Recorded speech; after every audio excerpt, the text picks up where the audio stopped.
Wedding programs are kind of a big deal.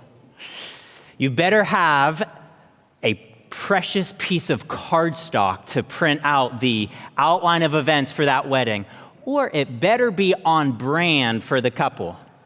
And if you're gonna have a wedding in here in the middle of the summer, or one of those outdoor weddings, it better also double as a fan, right?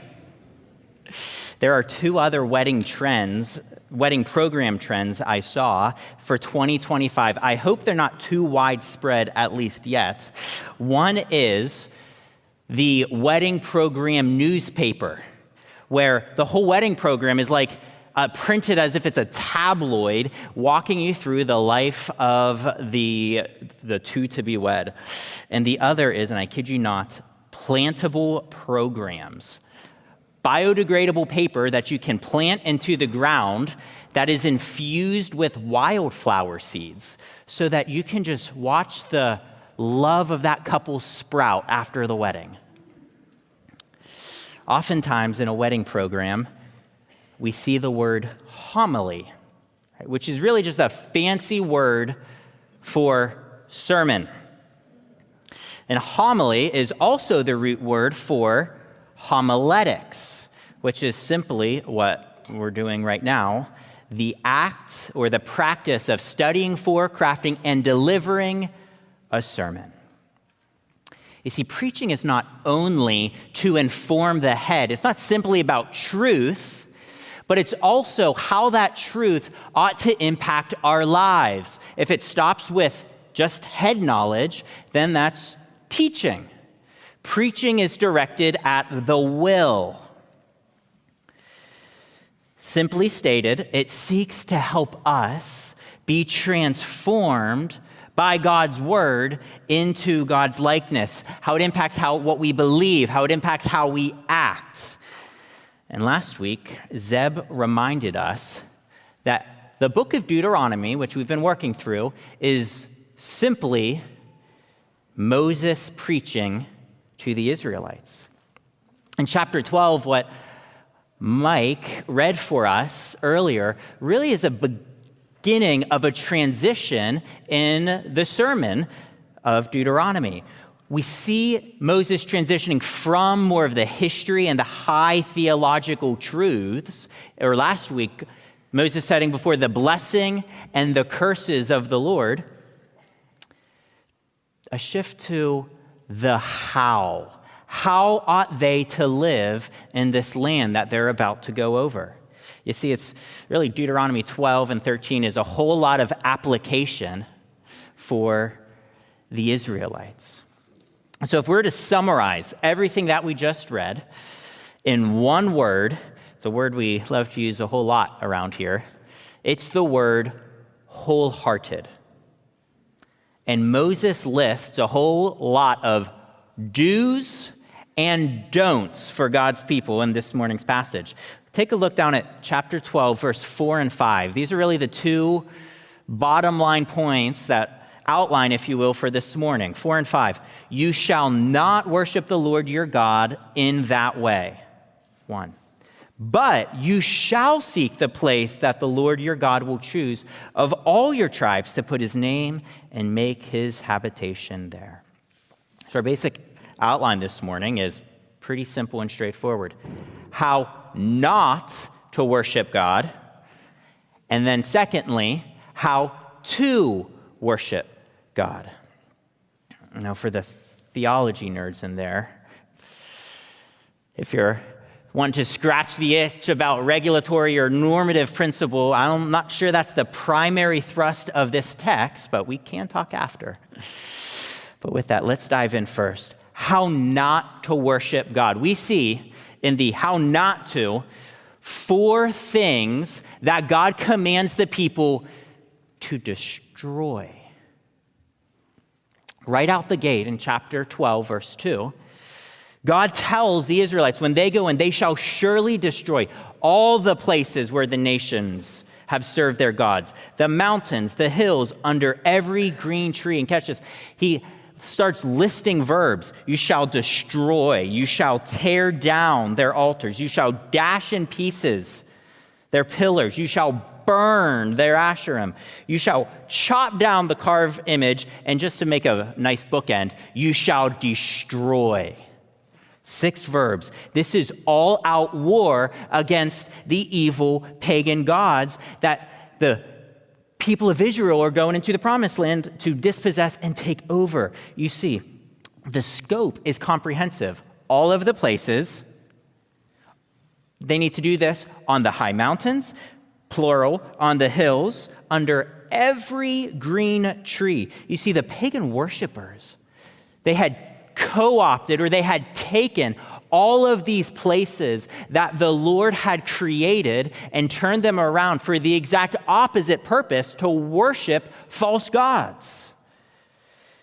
They had infiltrated the pagan gods and the people, the land that the true Creator made for his own purposes and for his own glory. See, God is not in the business of sharing his glory. He is in the business of showing his glory. And the inhabitants of the land did what Romans calls traded the glory of the immortal God for mere images resembling man, birds, and of all things, creeping things. Yeah, you want to worship a scorpion today? No thanks. You see, this cannot be true for God's people. You see, there is no such thing as half-heartedness for God's covenant people. It's all or nothing. God alone, nothing else. No intermixing worship. Don't worship like they did. It is wholeheartedness, or it's really no-heartedness. That's the first thing to destroy. Don't let it intermix with the worship of the one true God. And the second thing that we see that God tells them to destroy comes in chapter 13. There's 3 sections of chapter 13. The first 5 verses are destroy or kill the false prophet. This is also the first of 3 tests of wholeheartedness. Anyone like playing Bible trivia? There are only 2 legal regulations, if you will, in the Torah, the first 5 books of the Bible, that pertain to prophets, that say, if this, then that, about prophets. And this is one of them. And it's not really great for the prophet. 13:1. If a prophet or dreamer or dream arises among you and gives you a sign or a wonder, and the thing happens, and then they say, let's serve someone else, don't do it. If anyone tells you to serve another god, simple, don't do it. And it doesn't even matter if that person did signs, did wonders, or did something really awesome. It doesn't depend on experience. It's only ever always, what's the test? Not experience. The test is only ever always, what did God say? Remember the 10 Commandments? I am the Lord who brought you up out of the land of Egypt. You shall have no other gods before me. Person over here, false prophet. Hey, this crazy thing's going to happen. And then the crazy thing does happen. And if they say the opposite of what God said, guess what? Don't listen. Friends, this is why we are only ever always centered on this book here. Because this is what we know God has said to us. This is the truth. And if anything were to go against it, it's not wholehearted. Turn our back to it. Only ever always measure against the word of the Lord. The test of wholeheartedness, even if there's a public prophet who calls something ahead of time and says, let's turn from the Lord, don't listen. Actually, take him out and purge the evil from your midst. It's wholeheartedness or it's no-heartedness. The third thing, this one's hard. We see it in 13, starting in verse 6 through 11. destroy or kill even your loved ones. This is the second test of wholeheartedness. If your nearest relative, your own brother, your wife, or even your child in secret or quiet entices you in the secret place, Moses says, and encourages or entices you to serve another god, it deserves certain death. Now, notice how this is the exact opposite of the prophet. The prophet is calling something publicly, right? All the people hear and see something happening. That deserves death. But even the other side, even the secret sin, when someone just says, why don't we just consider this idol? The secret sin also deserves death. Even in the quietness of your home, if a loved one encourages you, Moses says, to begin to turn your hearts in this secret place, each person is actually responsible to call it out. You see, Moses is implying that to every Israelite, that wholeheartedly following the Lord with everything ought to outweigh everything and everyone. It must outweigh all earthly loves. His instruction is brutal in verse 9. Your hand shall be the first against him, and then afterwards, the hand of all the people. See, this is both an individual test and a corporate, collective, or group test. The infraction, they sought to draw you away from the Lord your God. Friends, this is a hard pill to swallow. And if it ended here, some would say, oh, that's just an Old Testament truth. We can just kind of forget about it. But doesn't Jesus hearken back to this in the New Testament as well? In Matthew 10, Jesus teaches, whoever loves father or mother more than me is not worthy of me. Whoever loves son or daughter more than me is not worthy of me. It is wholeheartedness or it is no-heartedness. The infraction of idolatry is so terrible. The sin is so terrible. Why? Here's the bottom line, simple truth. Because idolatry threatens Israel's existence. Idolatry threatens their existence. And that takes us to the fourth thing to destroy, and the third test of wholeheartedness, to make sure that our earthly connections are not greater than our godly connection.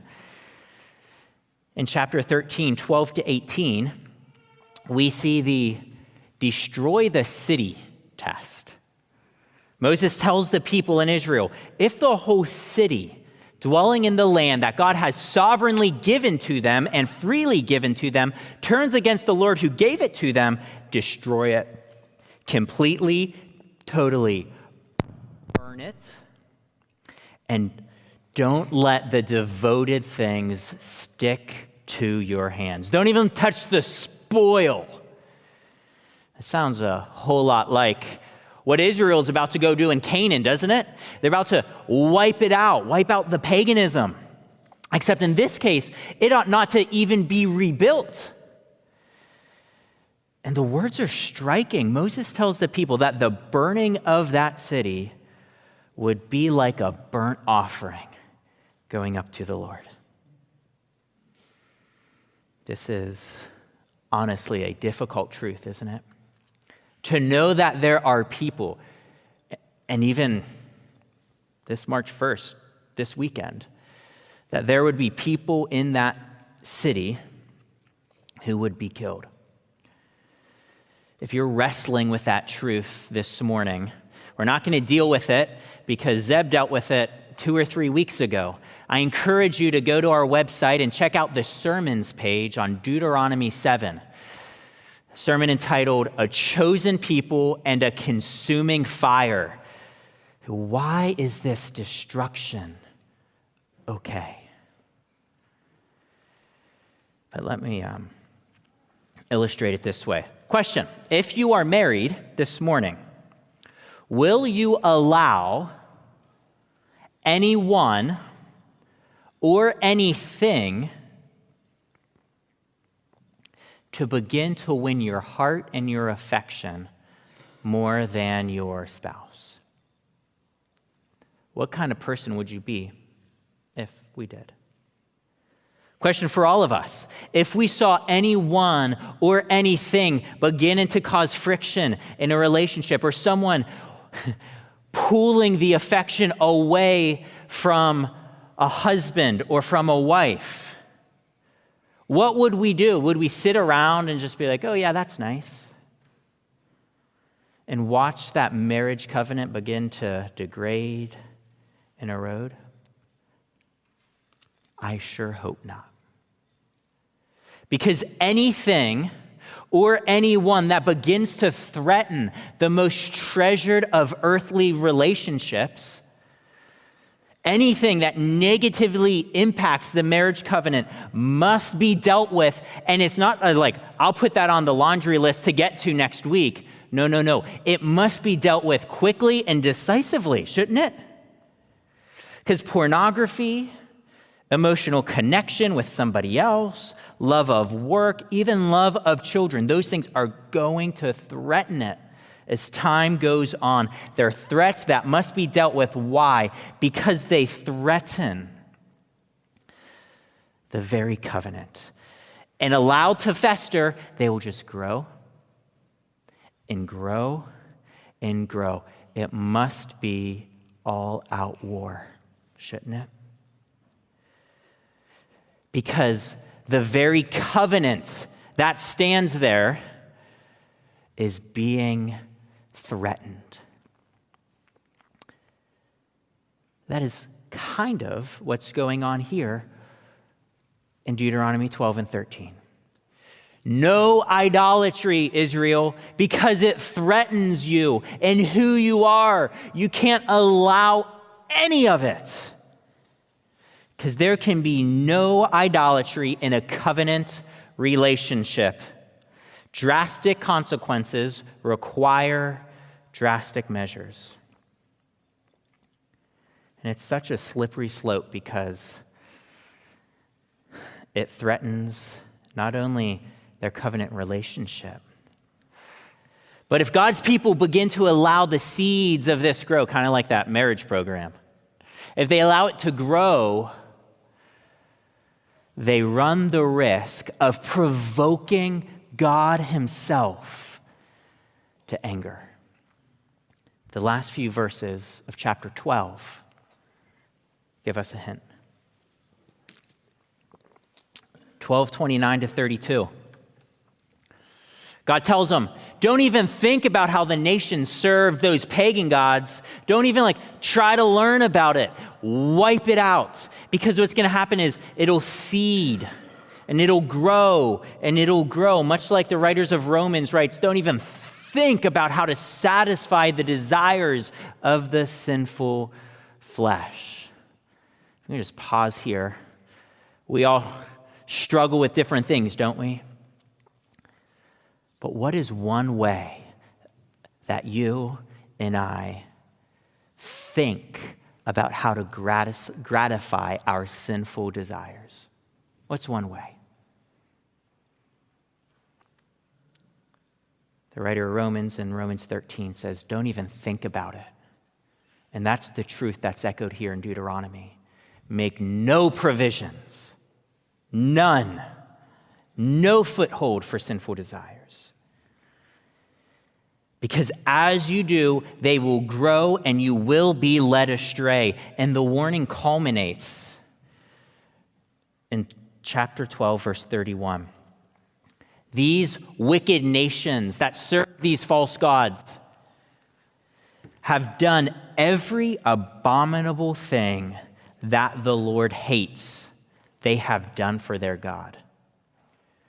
For they even burn their sons and daughters in the fire to their gods. We have a gas fireplace in our house, and we've really enjoyed it being this cold, except when gas prices went up like 7x those couple weeks, right?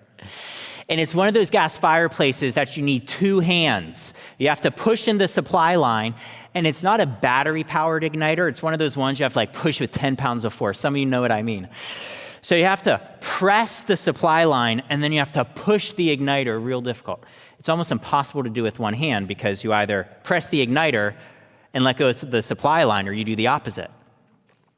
Well, since Elizabeth was born, I have gradually learned to master, I guess it's dad skills, the art of holding her in one hand and pushing both buttons with just a couple fingers. It's I tried it before she was born, and I was unable. So chalk that up to what you will. But sometimes as I'm lighting the fire and I'm holding her away from the fire, it's gas. And if I don't get it the first time, it kind of has a little bit more of a whoosh, a little bigger flame, and a whoop, pull her away from there. And there have been a number of instances where I think of this passage that Moses reminds the people. And so much can be said here. These pagan nations have done everything that God hates and detests. And of all the things, lying, cheating, stealing, murdering, Moses chooses one just to demonstrate the most terrible and just how wicked they had become. And what is the one that he chooses? They even burn their sons and daughters to their gods. The pagan gods and the selfish hearts of the people have caused them to murder their own dear children. So much can be said here. But let me bottom line it with this simple truth. And honestly, in a weekend like this, with bombs flying around the world, I think it's a helpful truth. Because how do we justify what God just said, what Moses says? God hates that, but to destroy others. Here's the bottom line, I think, that I've been helped with. God detests the intentional murder of innocent human life. Of all the sins that could have been listed, that's the one. God detests the intentional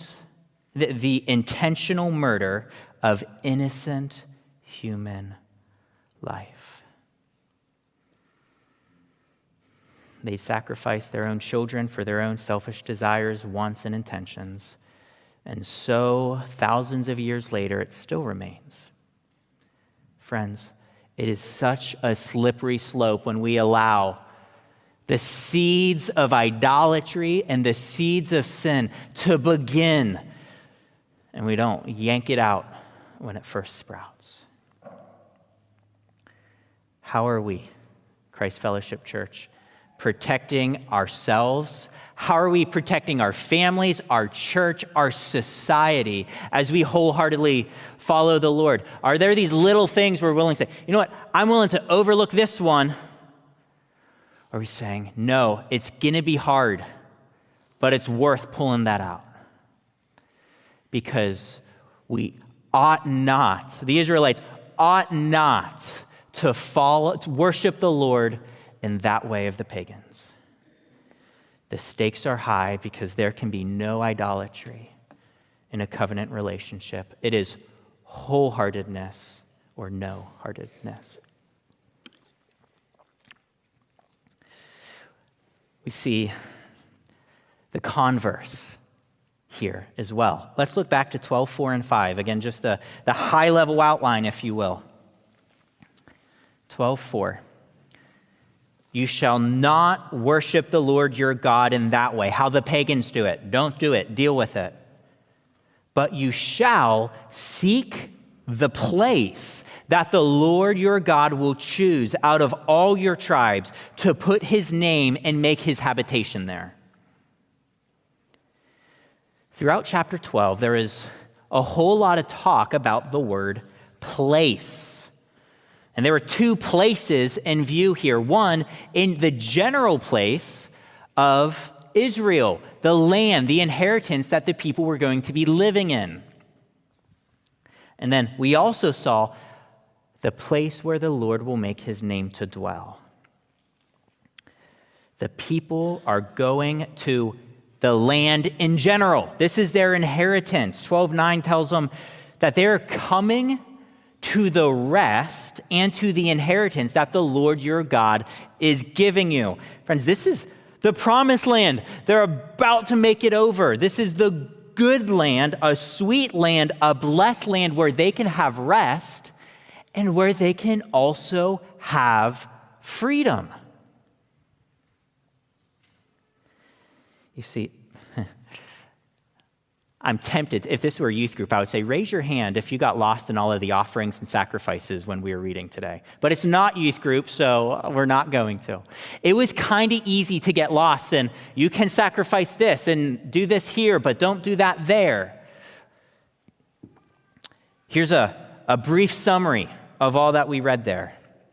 Leviticus 12 provides a brief synopsis of how things, namely animals, even if you were going to eat the animal, what needs to be done with them after they're killed. Basically, it says, if an animal is killed, even if you're going to make jerky out of it, you take it to the tabernacle or the tent of meeting before you go and make your jerky.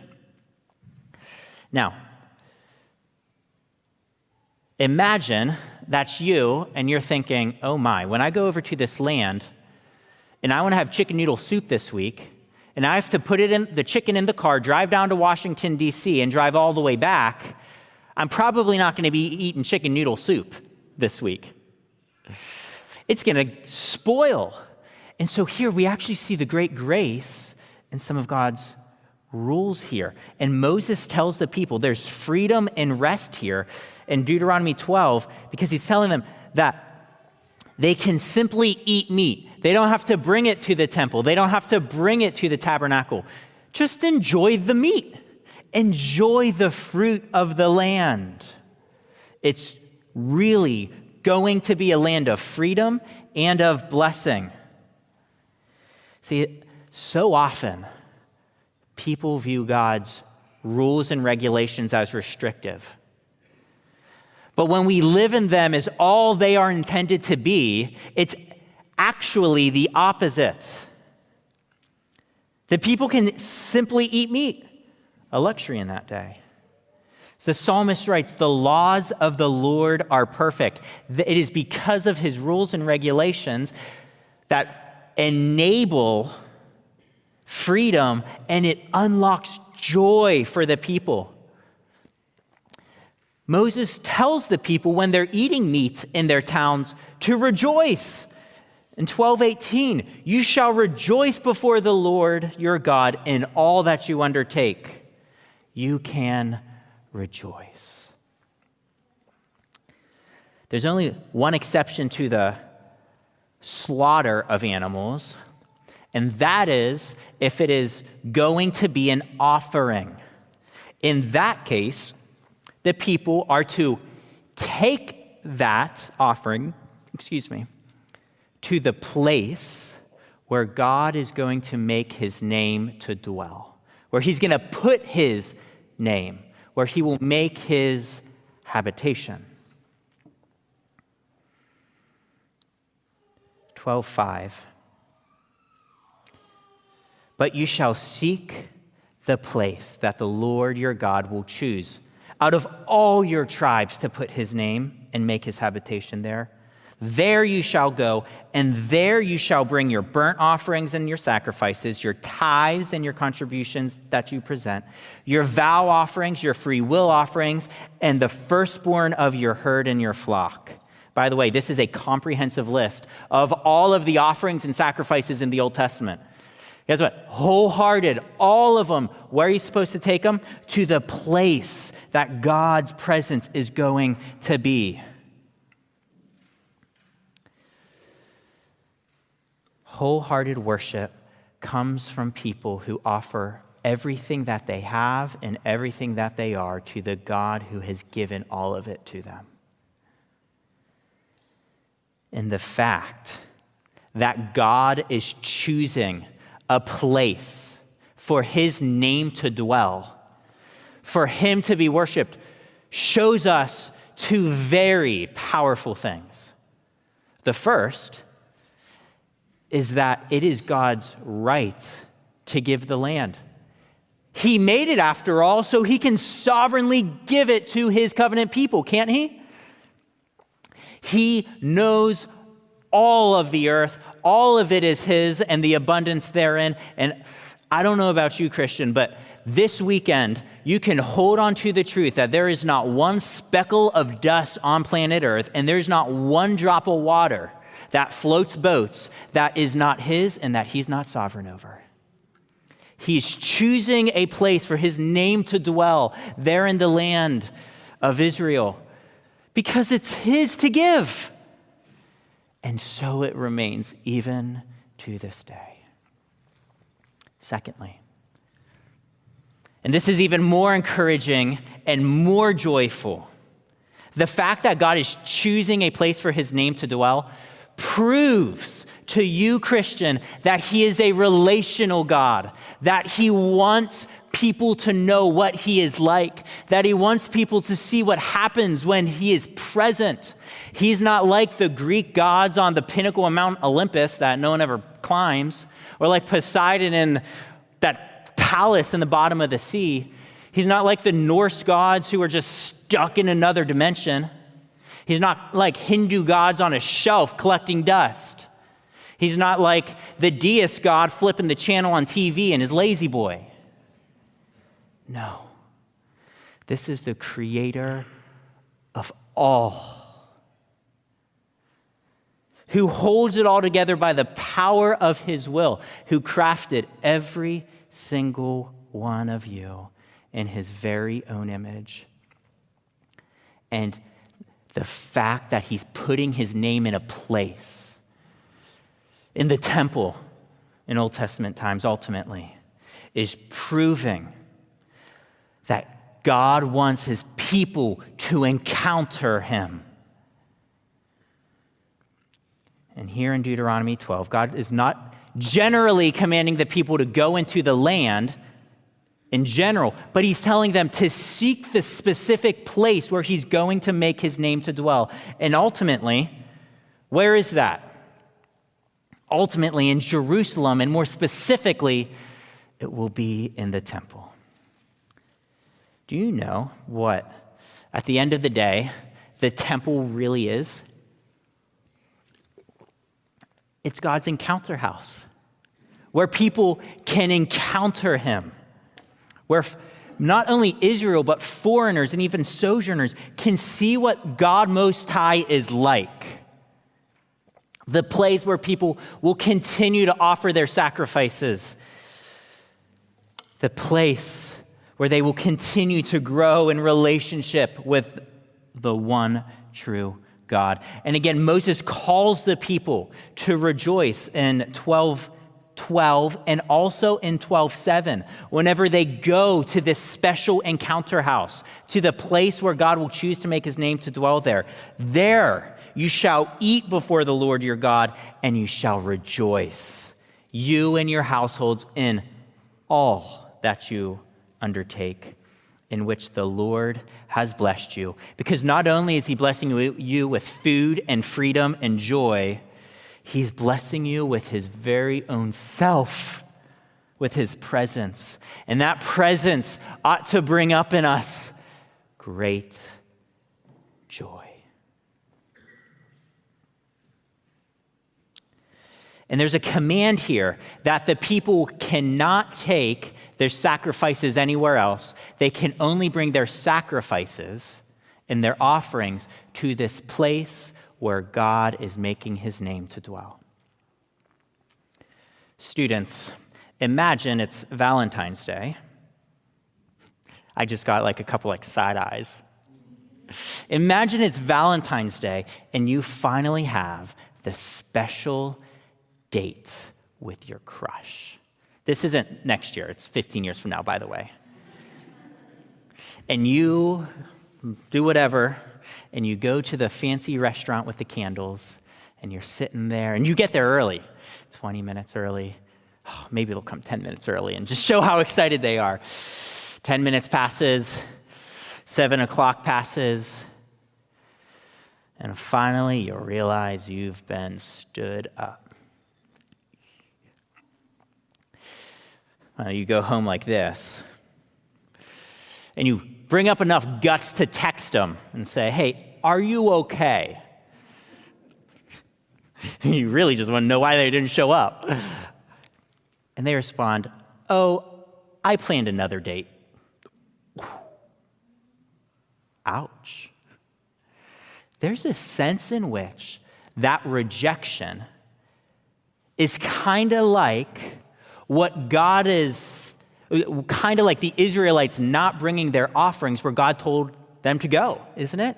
Because them not bringing their offerings to the temple is not only disobedience, but it's rejecting God and his presence, the one who made his name to dwell there so that people can know what he's like, and saying, you know what, I don't even care. I'm going to do it my way, God. I'm going to go to the place I want to do it. I like my way a little bit better. It's a little easier to not have to travel. That sounds a whole lot like idolatry, doesn't it? Wholeheartedness or no heartedness. And finally, we see one other notable rule, if you will, in chapter 12, verse 23. This is worth reading together. Only, 12:23, be sure that you do not eat the blood, for the blood is the life, and you shall not eat the life with the flesh. The word blood showed up a whole lot, and if you're queasy, I'm sorry, in the reading today. And particularly this prohibition against eating it. Don't eat it. Eat meat all day long. Don't eat the blood. And this harkens back to God's words to Noah in Genesis 9 saying, don't eat the blood. Why? Because the blood is the life. The blood is the life. Why did the Israelites have to bring their burnt offerings to the place where God would make his name to dwell? Because it's there where God's presence is, where the blood must be shed, and the life of the animal then covers the life of the person, because the only punishment for sin is death. Without the shedding of the lifeblood, there is no forgiveness of sins. And further, Moses tells them not only don't eat it, but he tells them to do something honestly a little bit grotesque, to pour it out on the earth like water. But can you just imagine in such a situation how much of a reminder that would be to the people that they need to be atoned for. They need their sins to be covered. They need the life of another to cover their own, because they cannot work their way into a perfect relationship with the Lord. As Hebrews tells us, it is impossible for the blood of bulls and goats to take away sins. It could merely cover for a time. And here's the beautiful thing for you and for me this morning. The temple the sacrificial system, no longer remains. The temple is no longer here. The one true God chose not just a place for his name to dwell, but he gave his very own son in Jesus Christ by sending him in our own fleshly likeness, sending it like a human so that we can see another human. And by seeing Jesus, by knowing Jesus, we can therefore know what God's like. Jesus being, God's word being his encounter house, if you will, to us today. You can encounter the one true living God this morning because Jesus has showed us what he is like. See, the God who seeks a covenant relationship with his people is not confined to a physical location. No. You don't have to go on a pilgrimage to Mecca or Jerusalem or pick your place. Because as Hebrews 9 tells us, he, Jesus, entered once for all the holy places, not by the means of the blood of goats and calves, but by the means of his own blood, thus securing an eternal redemption, a forever redemption. And because of that, you, Christian, are God's encounter house too for Washington, Pennsylvania. Christ Fellowship Church is God's encounter house for this community and for this world. Because do you not know that you are God's temple, God's Spirit dwelling in you? Or as Peter writes, you yourselves, church, are like living stones being built up as a spiritual house to be a holy priesthood and to offer spiritual sacrifices acceptable to God through Jesus Christ. We are now God's encounter house through the world with his Spirit working in and through and around us. And he's given us the distinct joy of his presence through Christ's work on the cross. And so, in comparison to his great benefits for you, why would we stoop to offer anything else than our whole hearts, our minds, our body, all of our strength? Wholehearted living ought to be our great joy. Living out loud in the workplace, opening up our homes to share life as he has shared his with us, opening up the abundance of our material blessings for others. The list goes on and on and on. Oh, that we would be a people here, not marked by our beautiful pews, although they are, not marked by red carpet, as long as it's been here, not marked by anything other than wholeheartedly following the Lord Jesus Christ in everything and having no taste for even the seeds of idolatry.